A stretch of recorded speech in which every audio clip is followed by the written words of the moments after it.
دیکھیں ابو لہب اہل بیت. بھائی ابو لہب کون تھا؟ چچا ابو لہب تھا نا، یہاں اہل بیت تھا. خطرناک بات یہ شخص جو مولوی صاحب کہہ رہے ہیں وہ یہ ہے کہ اس شخص کو اہل البیت ہونے نے کوئی فائدہ نہیں دیا. استغفر اللہ العظیم، استغفر اللہ العظیم. اب اس مولوی کو یہ بات معلوم نہیں کہ ابو لہب تو وہ قرآن مجید کی نص کے مطابق. سامعین حضرات السلام علیکم. دوستو کیسے ہیں آپ؟ ہم امید کرتے ہیں کہ آپ سب خیریت سے ہوں گے اور خدا کے فضل کرم سے ہم سب بھی خیریت سے ہیں. تو دوستو جیسا کہ ہمارا موقف اہل بیت کی شان بیان کرنا، فضائل اہل بیت تمام لوگوں تک پہنچانا، تو دوستو آج کا ہمارا موضوع ہے کیا ابو لہب بھی اہل بیت میں سے تھا؟ ابھی آپ نے ایک ویڈیو ملاحظہ کی ہوگی. یہ مولوی صاحب کیا کہہ رہے ہیں اور ان کو کہنے میں ذرا سی بھی شرم نہیں آتی. ایسے لوگوں نے اسلام کو بدنام کر دیا.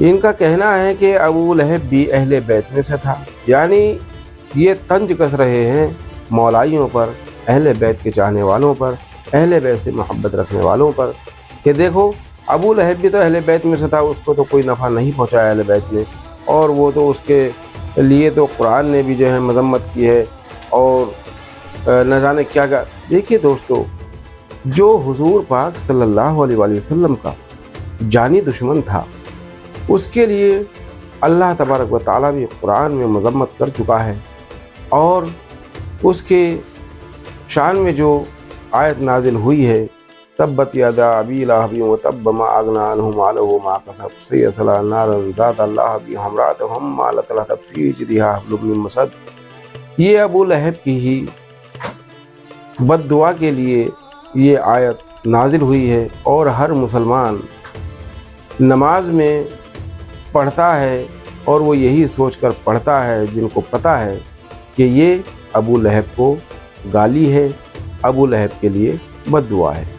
تو دوستو جس کے لیے اللہ تبارک و تعالیٰ خود آیت نازل فرما رہا ہے بد دعا کے لیے یا گالی کے لیے، تو اس کو اہل بیت کیسے سمجھا جا سکتا ہے، کیسے کہا جا سکتا ہے؟ دوستو یہ کچھ نہیں، یہ اہل بیت سے بغض ہے، اور اہل بیت کے بغض میں یہ لوگ اس طرح کی گھٹیا حرکت کرتے ہیں، جبکہ حضور پاک صلی اللہ علیہ وآلہ وسلم نے پہلے ہی واضح کر دیا. جس وقت مولا امام علی ابن ابی طالب علیہ السلام کو، خاتون جنت سیدہ معصومہ فاطمہ الزہرا سلام اللہ علیہا کو، مولا امام حسن مجتبیٰ مولا امام حسین علیہ السلام کو جب چادر کے نیچے، کالی کملی کے نیچے لیا اور آیت تطہیر نازل ہوئی، انما یرید اللہ، یعنی کہ اللہ تبارک و تعالی فرماتا ہے کہ اللہ تو ارادہ کر چکا ہے کہ اہل بیت سے ہر نجس کو دور کر دوں، ہر گندگی کو، ہر ناپاکی کو دور کر دوں، دور رکھوں. تو اللہ تبارک و تعالیٰ نے تو اہل بیت سے ہر ناپاکی کو، ہر گندگی کو دور رکھا ہے. پھر یہ مولوی صاحب کون سی ہٹ دھرمی پر اڑے ہیں، جبکہ سب کو پتہ ہے ابو لہب کتنا گندا اور کتنا بدسلوک انسان تھا. حضور پاک صلی اللہ علیہ وآلہ وسلم کے شان میں اس نے کتنی گستاخیاں کی ہیں. پھر بھی یہ ابو جہل ابو لہب کو اہل بیت میں بتا رہا ہے، جبکہ حضور پاک صلی اللہ علیہ وآلہ وسلم نے یہ کھلے طور پر بتا دیا، واضح کر دیا، کیونکہ احادیث روایت موجود ہے. حضرت ام سلمہ رضی اللہ عنہا فرماتی ہیں کہ جب یہ آیت تطہیر نازل ہوئی اور حضور پاک صلی اللہ علیہ وآلہ وسلم نے ان چاروں کو اور خود بھی چادر کے نیچے لیا، تو میں نے کہا یا رسول اللہ صلی اللہ علیہ وآلہ وسلم میں بھی آ جاؤں. آپ نے فرمایا اے سلمہ تم جہاں ہو خیر سے ہو، لیکن چادر کے نیچے نہیں آنا. اس کا مطلب صاف یہ ہے کہ آپ نے یہ بتا دیا کہ اہل بیت میں کون کون ہیں. اہل بیت میں پنجتن پاک ہیں اور ان کی آنے والی نسلیں ہیں، یعنی سید. آپ نے فرمایا یہ میرے دونوں بیٹے سید ہیں. تو دوستو जो उनकी औलादें हैं वही अहले बैत में आईं और वही अहले बैत में आएंगी। अब ये मुल्ला यानी नाज़बी मुल्ला कहते हैं कि साहब सब अहले बैत में हैं, वो भी अहले बैत में हैं, वो भी अहले बैत में हैं, यानी अबू लहब को भी इन्होंने अहले बैत में बता दिया।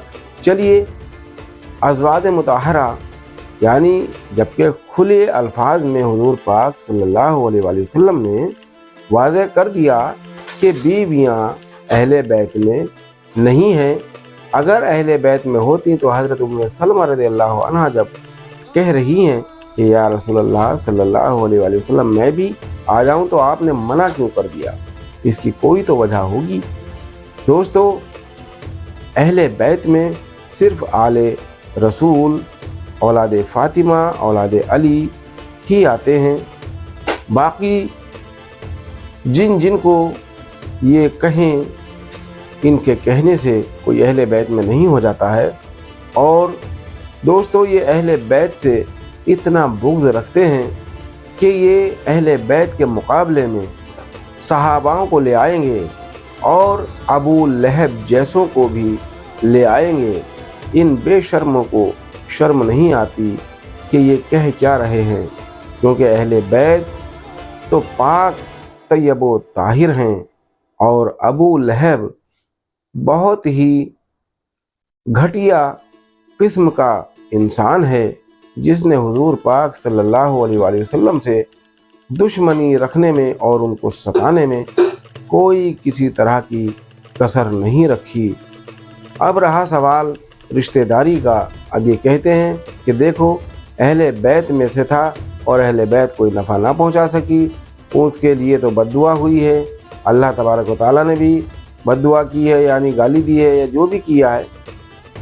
बहरहाल जब ये सब कुछ जानते हैं फिर भी उसके बावजूद भी इस तरह की हरकतें करते हैं कि साहब ये बुग़्ज़ अहले बैत नहीं तो और क्या है, बुग़्ज़ अहले बैत ही तो है जो ये तुलक़ा को भी सहाबाओं के मुकाबले में लाएंगे और सहाबाओं को अहले बैत के मुकाबले में लाएंगे, जबकि अहले बैत तय्यब व ताहिर हैं और उनसे बढ़कर कोई नबी पाक सल्लल्लाहु अलैहि वसल्लम के बाद अहले बैत से बढ़कर कोई हो ही नहीं सकता, जिनकी शान में कुरान में आयतें नाजिल हुई हों और खोल खोल कर अल्लाह ताला बयान फरमा रहा है। ईद गदीर में जो आयत नाजिल हुई, यानी जब ऐलान फरमा दिया मन कुंतु मौलाहु फ़हाज़ा अली मौलाहु, मैं जिसका मौला अली उसके मौला, तो आयत नाजिल हुई यौमा अकमलतु लकुम दीनुकुम, ऐ मेरे हबीब ऐ मोहम्मद सल्लल्लाहु अलैहि वसल्लम आज दीन मुकम्मल हो गया और हमने तमाम नेमतें पूरी कर दी। यानी रोज़ा आया नेमतें पूरी नहीं हुई, नमाज आई नेमतें पूरी नहीं हुई, हज आया नेमतें पूरी ना हो सकी, ज़कात आई नेमतें पूरी ना हो सकी, लेकिन नेमतें पूरी कब हुई? जब हुजूर पाक सल्लल्लाहु अलैहि वसल्लम ने मौला अली इब्न अबी तालिब अलैहिस्सलाम का विलायत का ऐलान फरमा दिया, मौलायत का ऐलान फरमा दिया कि जिसका मैं मौला उसके अली मौला करके भी दिखाया और ज़बान से कहकर भी दिखाया, यानी वजूद के साथ भी हरकत करके दिखाया, हाथ में हाथ लिया और बुलंद किया और ज़बान मुबारक से भी फरमा दिया। फिर भी उसके बावजूद ये कम ज़र्फ़ लोग अहले बैत के तक़ाबुल में न जाने किन किन को ले आते हैं और ये ज़रा सी भी शर्म नहीं करते। अहले बैत से किसी का क्या मुकाबला, अहले बैत। अब देखिए ये एक तरफ कहते हैं रिश्तेदारी का ताना यहाँ मार रहे हैं और दूसरी तरफ कहते हैं कि साहब मुआविया इब्न सुफियान को गलत ना कहो, बुरा ना कहो, वो हुजूर पाक सल्लल्लाहु अलैहि वसल्लम के साले हैं, यानी इनके मामू हैं, जो कहते हैं कि साहब सियासत मुआविया जिंदाबाद जिंदाबाद, और उन न जाने कितने तारीफ़ों में मुआविया बिन सुफियान की तारीफ़ में कसीदे पढ़ते हैं, वही रिश्तेदारी का हवाला देते हैं कि देखिए उनके बारे में बुरा ना कहिए, उनको बुरा भला ना कहिए, वो तो हुजूर पाक सल्लल्लाहु अलैहि वसल्लम के साले हैं। तो यहाँ रिश्तेदारी का मामला ये लाते हैं, वो रिश्तेदारी के हिसाब से तमाम गुनाह माफ़ करा देते हैं। यानी जितनी भी खताएं हुई मुआविया बिन सुफियान से, जबकि बागी गिरोह करार दिया गया, हुजूर पाक सल्लल्लाहु अलैहि वसल्लम ने खुद फरमाया है अम्मार तुझे बागी गिरोह कत्ल करेगा और तुझे कत्ल करने वाला गिरोह जहन्नुमी होगा, यहाँ तक फरमा दिया। लेकिन यहाँ क्या कहते हैं, नहीं नहीं साहब वो रिश्तेदार हैं और साहब उनके बारे में बुरा ना कहो। और यहाँ अबू लहब को क्या कह रहे हैं कि देखिए साहब वो भी तो अहले बैत में से, तो इनका डबल मयार क्यों है। दोस्तों अगर हमारी वीडियो आपको पसंद आती हो लाइक करें, शेयर करें, सब्सक्राइब ज़रूर कर लें ताकि हमारी हर आने वाली वीडियो आप तक पहुँचती रहे। अस्सलाम वालेकुम।